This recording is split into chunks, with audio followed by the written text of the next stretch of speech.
Captain Olivia Wright stood on the bridge of the Earth Defense Force vessel, Intrepid, her eyes fixed on the massive view screen that dominated the front wall.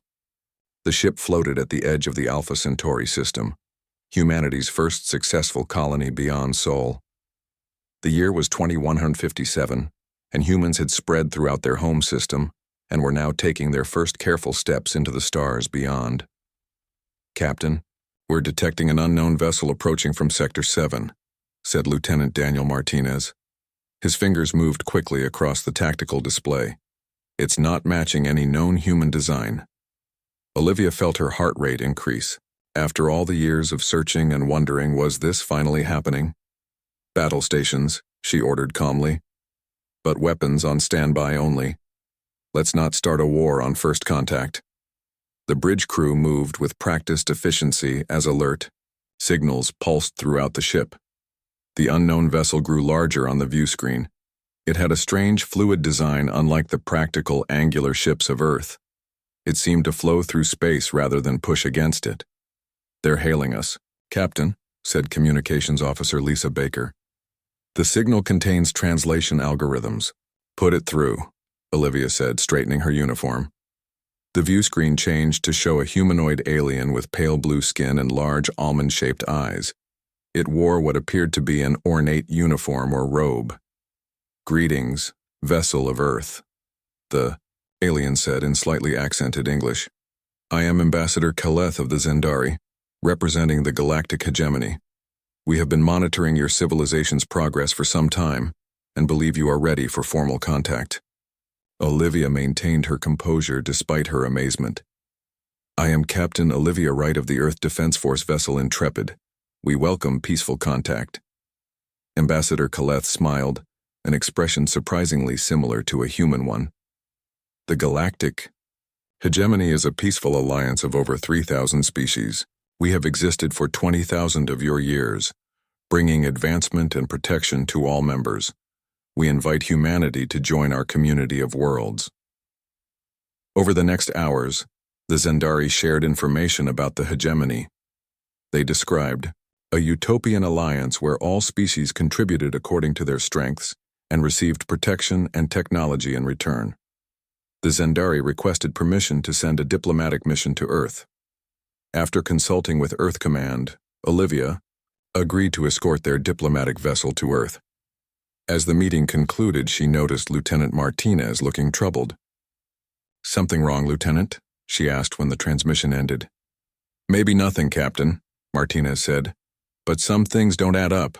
Their technology is obviously advanced, but they made several references to technologies we already possess. It's as if they're deliberately understating what they know about us." Olivia nodded. "I noticed that too. Keep an eye on our guests. I want complete scans of their vessel, as detailed as we can get without being obvious." "Yes, Captain."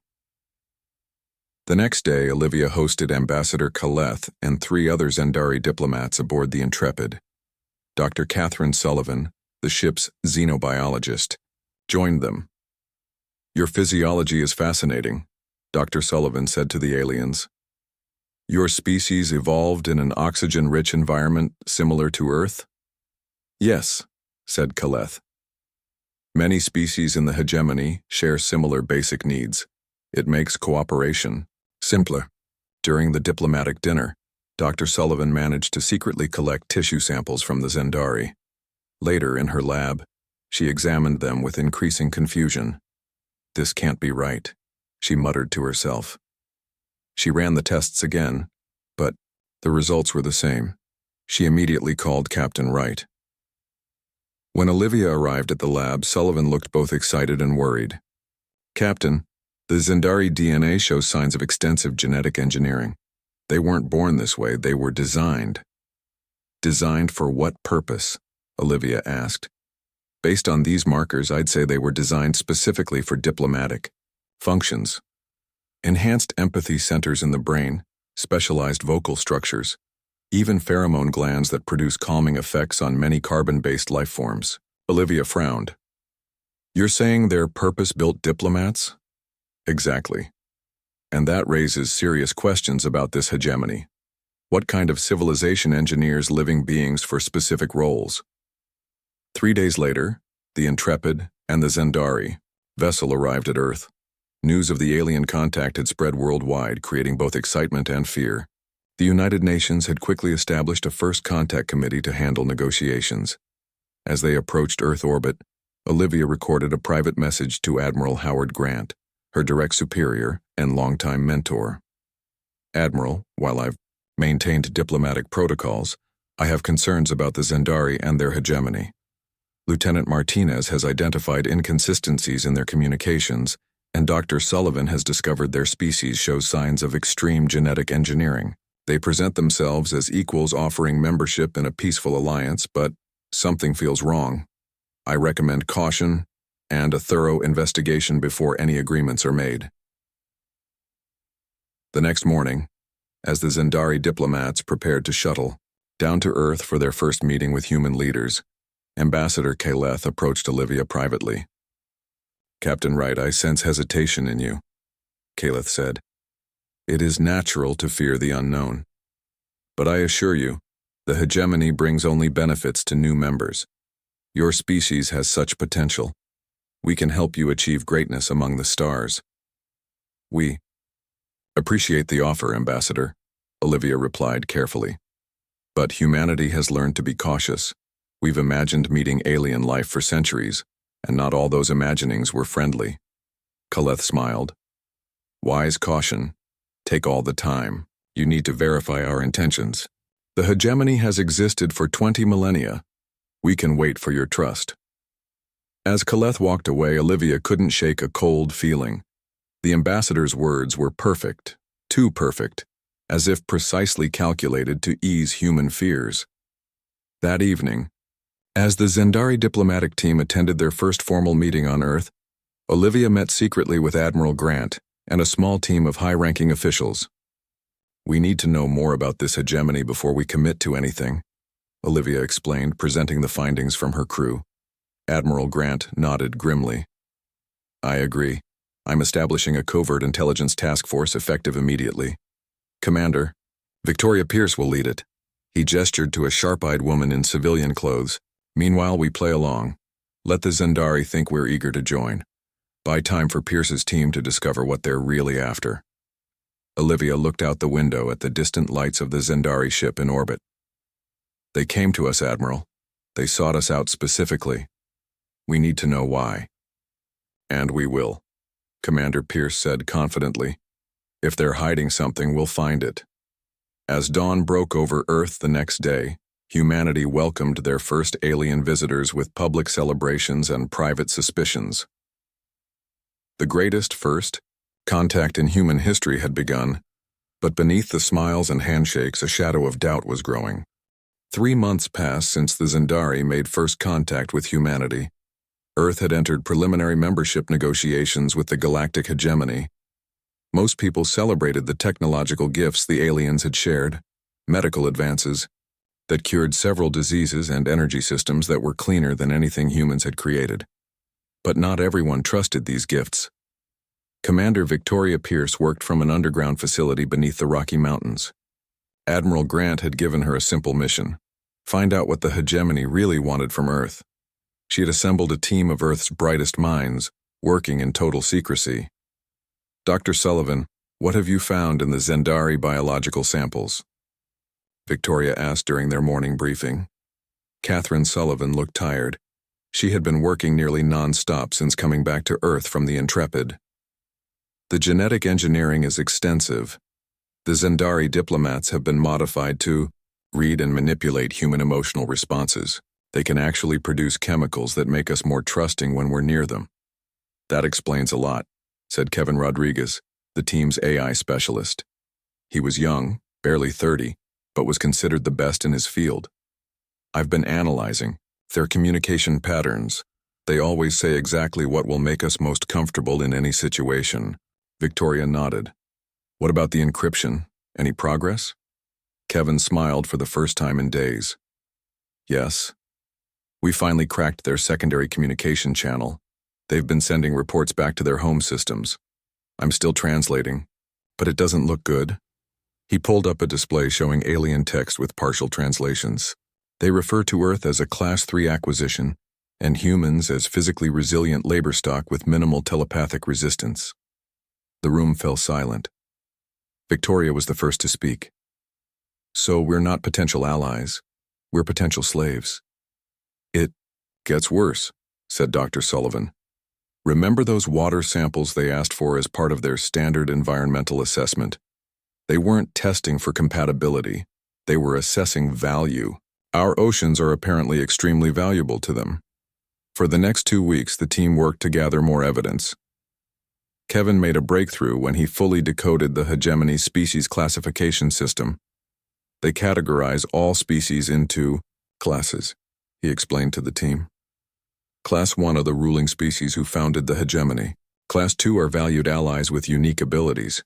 Class 3, that's where they put us, our worker species. Class 4 are food sources. Food sources? Victoria asked, disgusted. Yes. The hegemony isn't a peaceful alliance. It's an empire built on exploitation. They've been doing this for thousands of years. They find promising planets, make peaceful contact, offer technology, and then slowly take control. Admiral Grant joined their meeting via secure channel. His face was grim. We need hard evidence to present to the world leaders. Many nations are eager to sign the hegemony membership treaty. They're promising solutions to climate change, food shortages, even extended lifespans. We need to get onto their ship, Victoria said. The diplomatic vessel in orbit must contain their true plans for Earth. Impossible, said Admiral Grant. Their security is unlike anything we've seen. We can't approach without being detected. Maybe we can, said a new voice. Frank Thompson, a quiet engineer who had rarely spoken in meetings, stood up. I've been working on something. He opened a case to reveal what looked like a black bodysuit. This uses the quantum field technology we reversed engineered from their medical devices. It can mask a person from their sensors for short periods. 2 days later, Victoria found herself floating outside the Zandari diplomatic vessel, wearing Thompson's stealth suit. Her heart pounded as she carefully attached a device to the ship's hull. The device, designed by Rodriguez, would create a temporary opening in the ship's security field. You have 10 minutes before the system resets, Kevin's voice said in her ear. After that, the suit won't hide you. Victoria slipped inside the ship through a maintenance hatch. The alien corridors were eerily quiet. Following the schematics they had obtained from public tours of non-restricted areas, she made her way to what they believed was a data storage center. She connected a small device to what appeared to be a terminal and waited anxiously as it downloaded information. With 2 minutes remaining, the device flashed green. She disconnected it and started back toward the exit. As she rounded a corner, she came face to face with a Zandari crew member.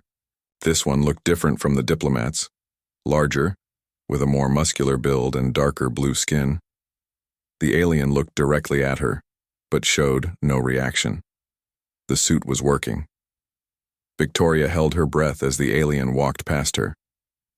Back at the underground facility, the team worked feverishly to analyze the data Victoria had stolen.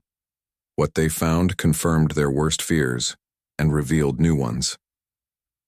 The hegemony has done this hundreds of times, Kevin explained to Admiral Grant and Captain Wright, who had joined them from her ship. They identify promising planets, establish friendly relations, then gradually take control. Humans would be sent to mining colonies on other worlds. They plan to keep just enough of us here to maintain the oceans they value so much. Olivia looked at the translated hegemony documents in horror. They see us as resources, not people. There's more, said Dr. Sullivan. I found medical files. They've been subtly modifying our food during diplomatic meals, small compounds that make us more susceptible to their influence. Nothing harmful yet, but they have much more dangerous compounds ready for the next phase. And look at this, Kevin added, pointing to another document.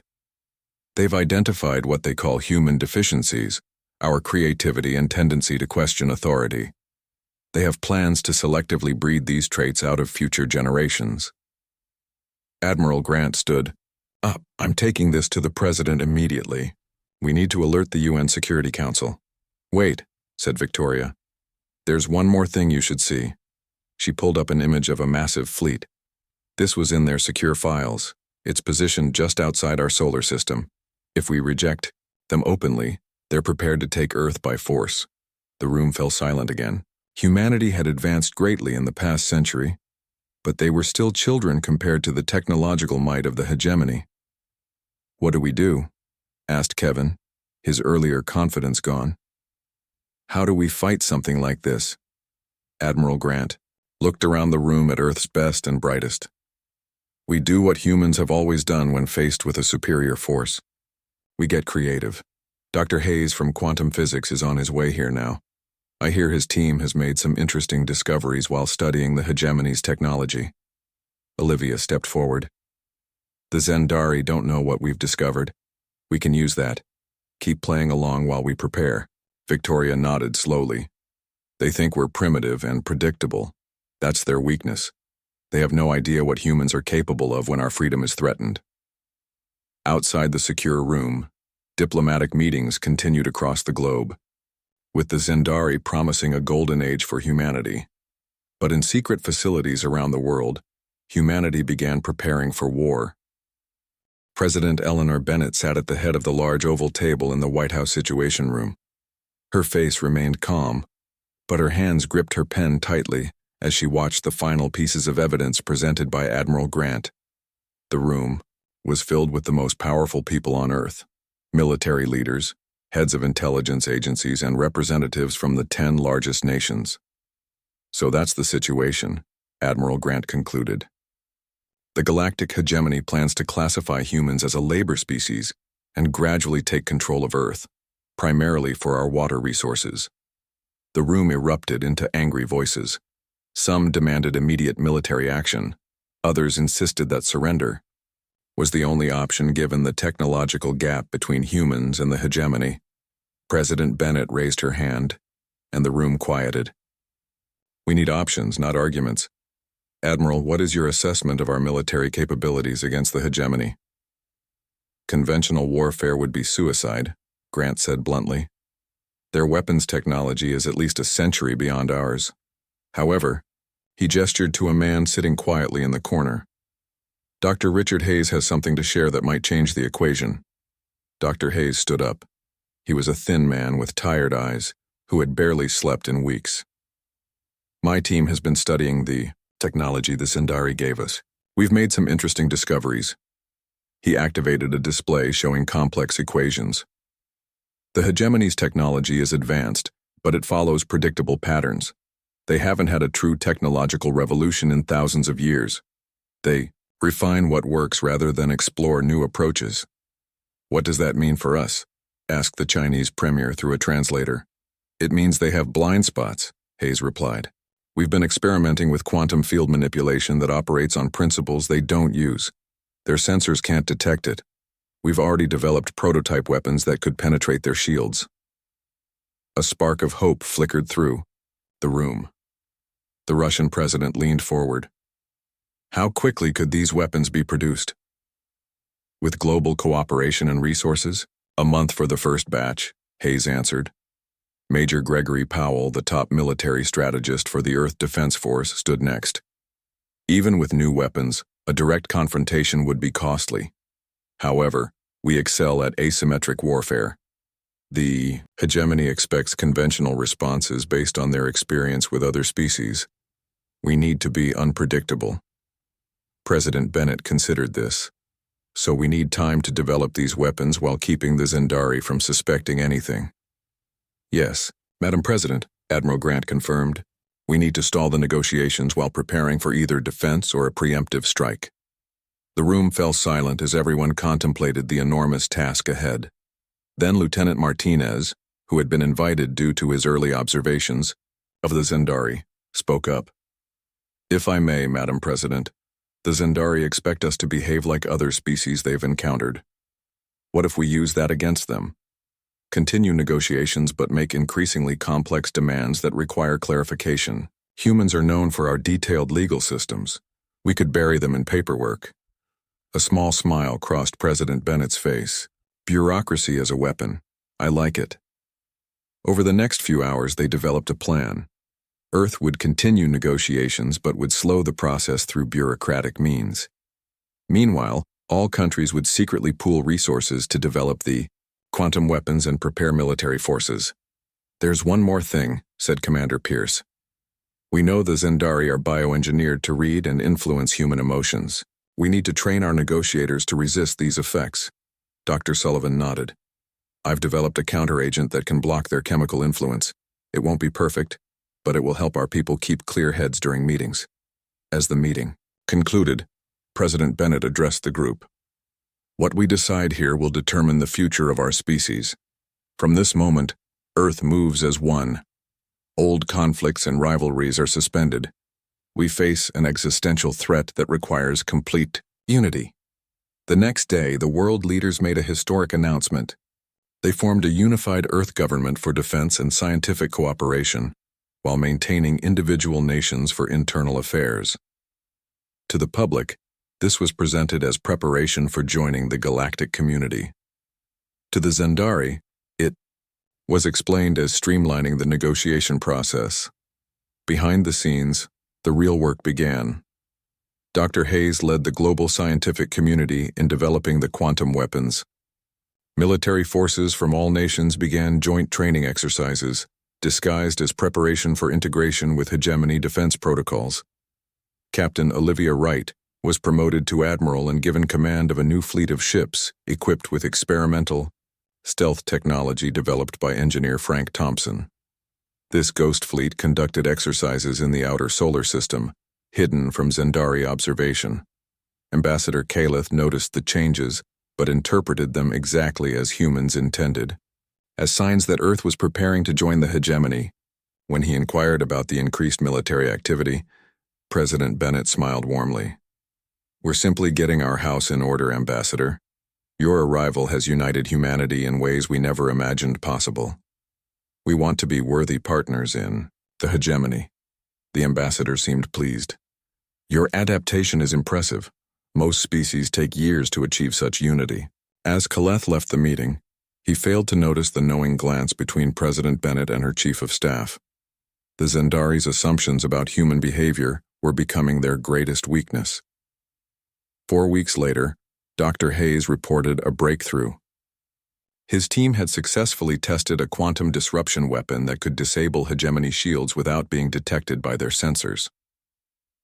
Production began immediately in hidden facilities around the world. Admiral Wright's Ghost Fleet now numbered 50 ships, each equipped with the new weapons and Thompson's stealth technology. They conducted regular drills beyond Neptune, preparing for various combat scenarios. Commander Pierce continued gathering intelligence. Her team had managed to place listening devices on the Zandari shuttle during routine maintenance, providing valuable information about the hegemony's growing impatience. "They're getting suspicious," Pierce reported to Admiral Grant. "They expected us to be further along in the process by now."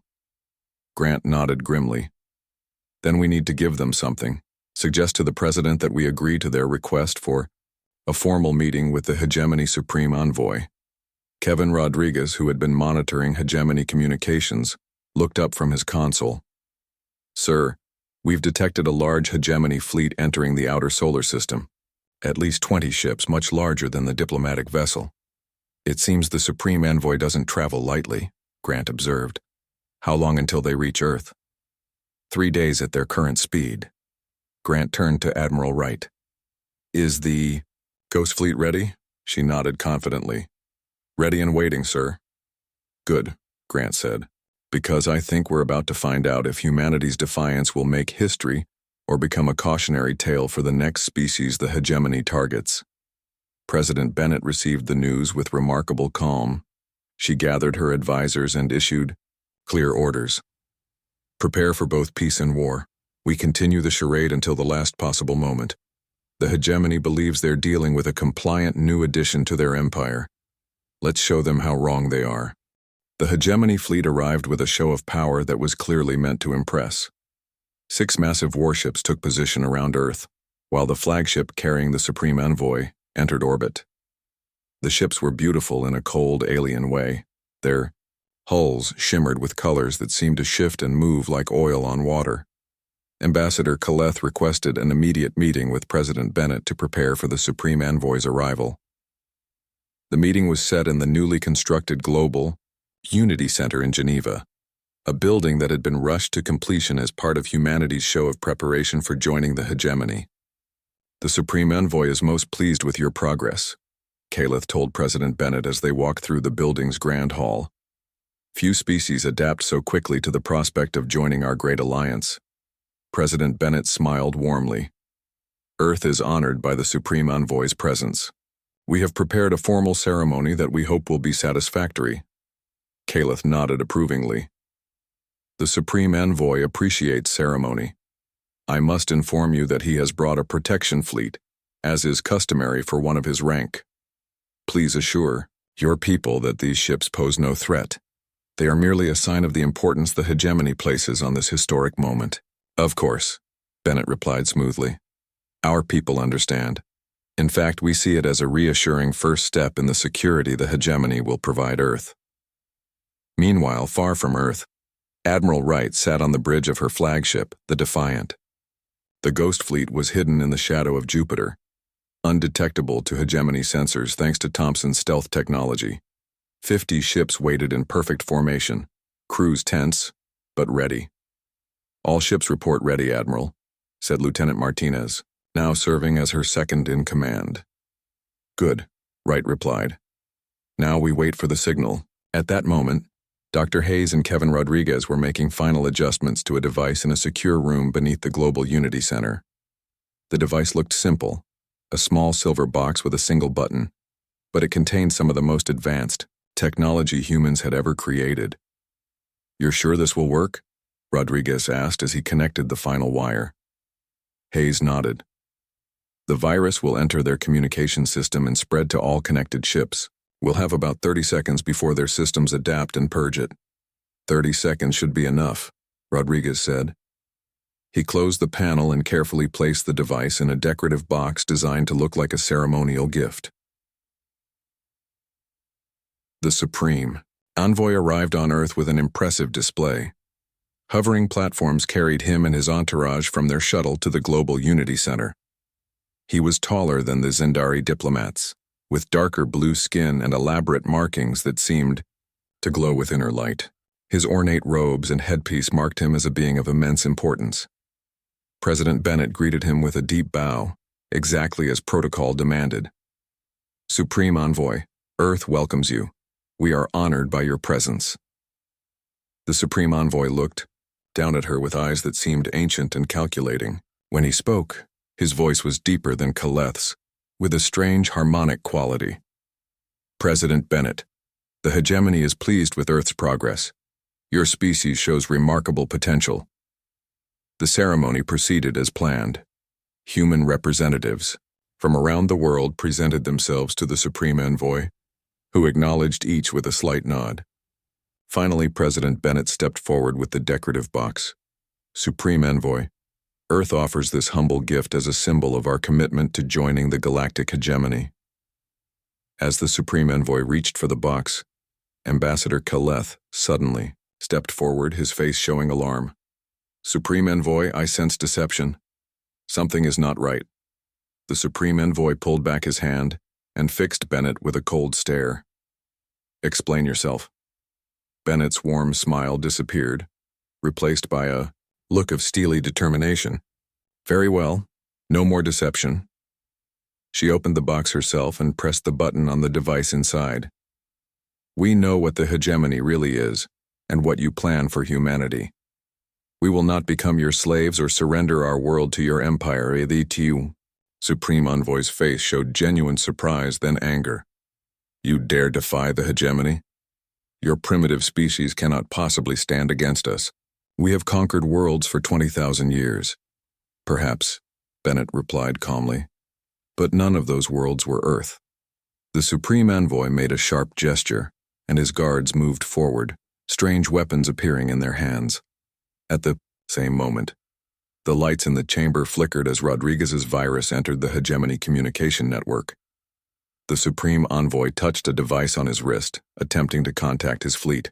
His expression changed to one of confusion when no response came. President Bennett pressed a button on her own wrist device. A holographic display appeared in the center of the room, showing the hegemony ships in orbit. Then, the display zoomed out to reveal dozens of human vessels appearing from stealth, surrounding the alien fleet. The Ghost Fleet had emerged from hiding and taken position around each hegemony warship. "What is this?" the Supreme Envoy demanded. "This is humanity's response," Bennett said, her voice firm and clear. "While you thought we were preparing to join your empire, we were actually preparing to defend our freedom." The hologram shifted to show more human ships emerging from hidden bases on Mars and the Moon. Then it showed something that made the Supreme Envoy step back in shock. Human outposts on planets far beyond the solar system, established using experimental faster-than-light technology that Dr. Hayes had developed by pushing beyond the principles used by the hegemony. "Impossible," the Supreme Envoy whispered. "Your species is not advanced enough for such technology." "You underestimated us," Bennett replied. "Humans have one quality your empire fails to understand. We don't accept limits. When faced with superior force, we don't surrender. We innovate, we find new paths." The Supreme Envoy's composure returned quickly. He stood taller, his eyes cold. "You make an impressive show, but the hegemony cannot be defied. If you will not join willingly, we will take this world by force. Our empire spans thousands of worlds. Your resistance is futile." "Is it?" Bennett asked calmly. She made another gesture, and the hologram showed Admiral Wright on the bridge of her flagship. "All Ghost Fleet vessels in position," Wright reported. "Quantum disruptors locked on target. Waiting for your command, Madam President." The Supreme Envoy stared at the hologram in disbelief. "Quantum disruptors? You cannot have such technology." "As I said," Bennett replied, "when threatened, humans innovate." She turned to face the Supreme Envoy directly, her voice ringing with authority. "I speak now for all of humanity when I say this. Earth does not join empires. Earth does not surrender. And as of this moment, the galactic hegemony is barred from entering Terran space. You will remove your fleet immediately, or we will remove it for you." The chamber fell silent. The Supreme Envoy looked from Bennett to the hologram showing the surrounded hegemony fleet. For the first time in perhaps thousands of years, the representative of the mighty galactic hegemony faced something he had never expected, a species that refused to be conquered and had the means to back up their defiance. The moment of truth had arrived. Would the hegemony retreat? Or would the first interstellar war involving humanity begin with fire in the skies above Earth? The Supreme Envoy's face darkened with rage. In all his centuries of bringing new worlds into the hegemony, he had never faced such direct defiance. He made a sharp gesture, and his guards raised their weapons. "You have made a grave mistake," he said to President Bennett. "The hegemony does not tolerate rebellion." Before his guards could fire, a shimmering field appeared around the human delegation.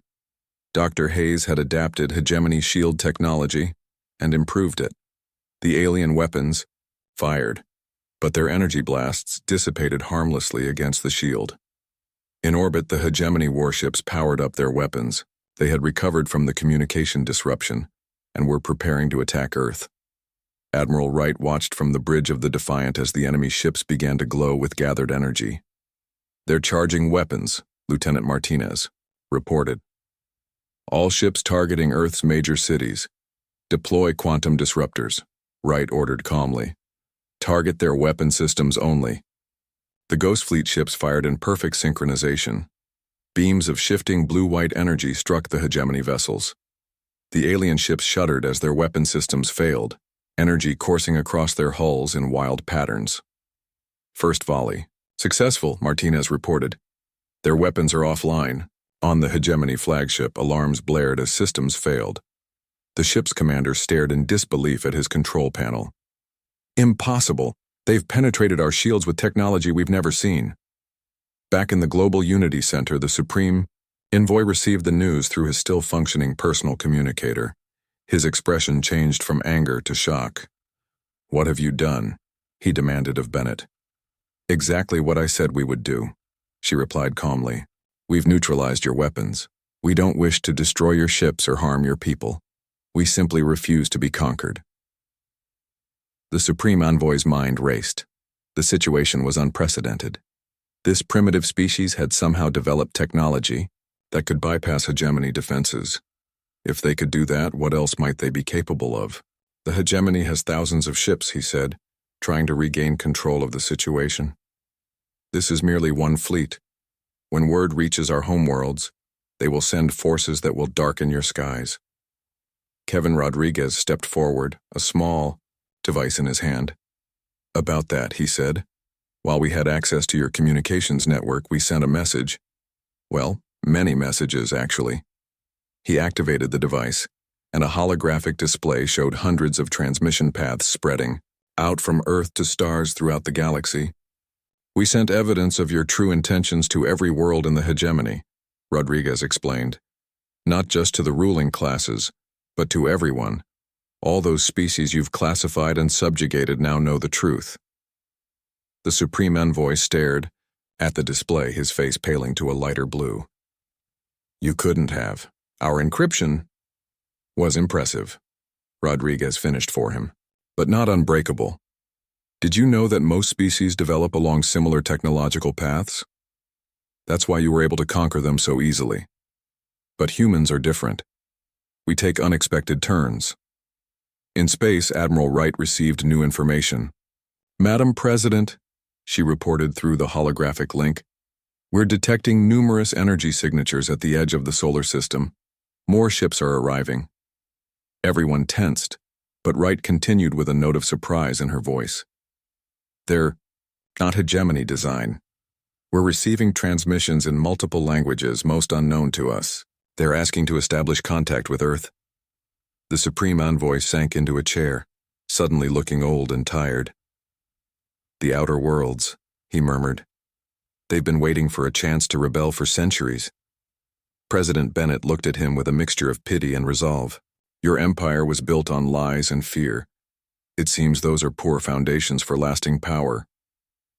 Over the next hours, an extraordinary series of events unfolded.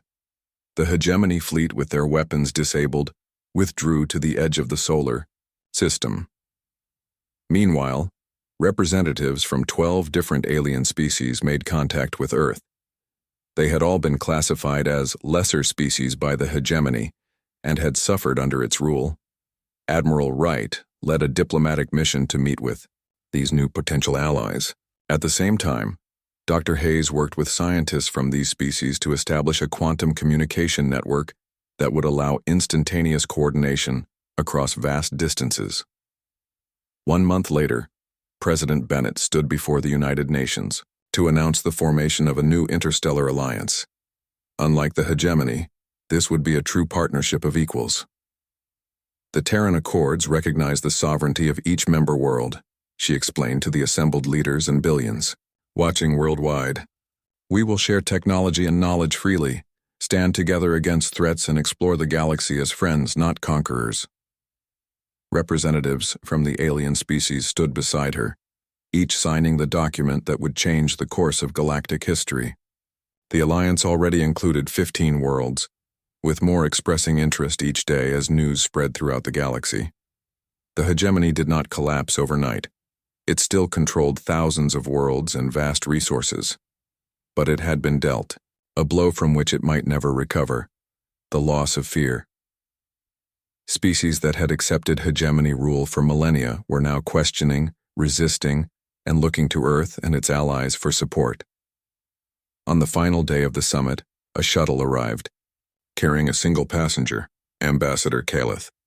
He requested asylum on Earth, a request that caused considerable debate given his role in the attempted conquest.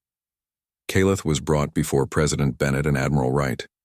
He looked different, his ornate diplomatic robes replaced by simple clothing, his posture less perfect. Why should we trust you? Wright asked directly. Because I was made to serve the hegemony, Caleth replied. I was designed, grown in a lab, genetically programmed for absolute loyalty, but seeing humans resist something we thought was inevitable, it created a crack in my conditioning. He looked up at them with clear eyes. You showed the galaxy another way to exist. I want to be part of that.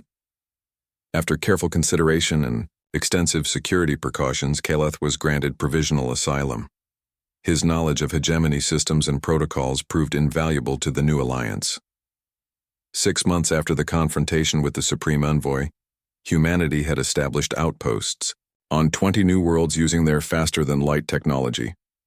The quantum communication network linked 35 planets. Former hegemony subject worlds were declaring independence daily. Admiral Wright stood on the observation deck of the new alliance headquarters, built in orbit around Earth. Lieutenant Martinez, now captain of his own vessel, joined her. Hard to believe it's only been 6 months, Martinez said, looking out at the alien ships docked alongside human vessels. Wright nodded. The hegemony spent 20,000 years conquering the galaxy. We spent 6 months beginning to free it. "Doe, you think they'll attack again?" Martinez asked. "Eventually," Wright replied. "Empires don't surrender power willingly, but we'll be ready, and we won't face them alone."